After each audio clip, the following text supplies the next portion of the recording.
So, anyway, I am bored, so I'm gonna read a lot of meaningless words that are presented to be wise and like as if they mean something.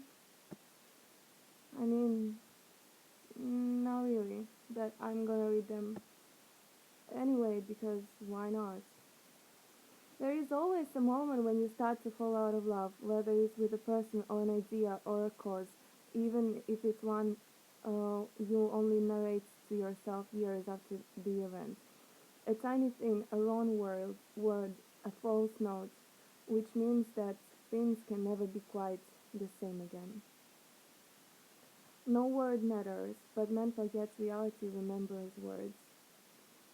To read fiction means to play a game by which we give sense to the immensity of things that happen, are happening or will happen in the actual world.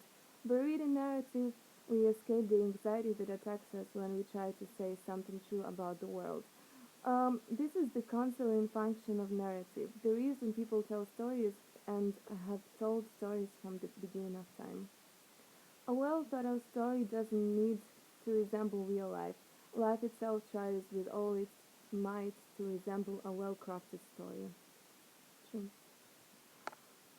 Some may remain imprisoned in a gridlock of lies or keep on blurring the lines between facts or fables, expecting us to buy the deliberate and fake narrative of their life until they eventually end up on the chopping block of the inexorable truth. Be that as it may, one can fool people some of the time, but not all of the time. Yeah. Willful blindness may hinder us from discerning the critical fault lines in the narrative of our life.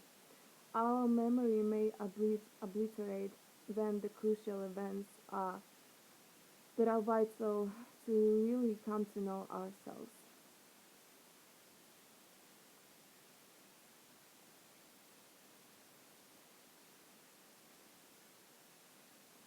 Places are never just places in a piece of writing.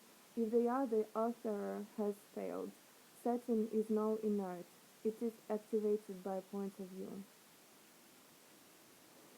Sometimes a homeland becomes a tale. We love the story because it is about a homeland, and we love our homeland even more because of the story. Reading a novel after reading semiotic theory about empty, like jogging empty-handed after jogging with hand face. What excuse guilt she felt, richly enjoying narrative.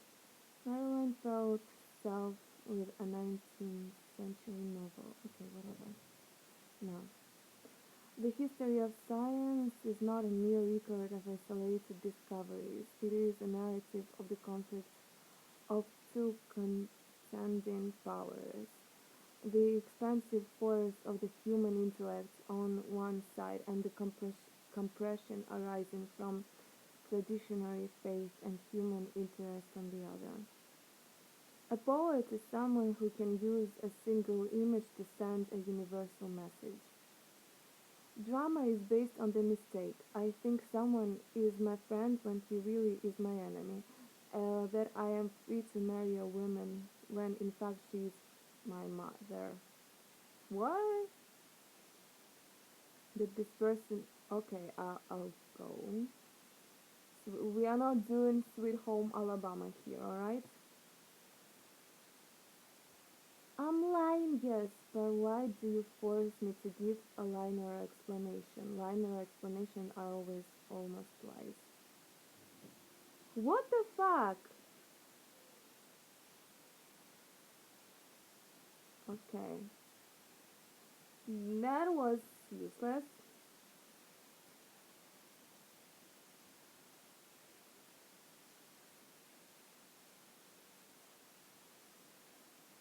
Yeah, that was useless.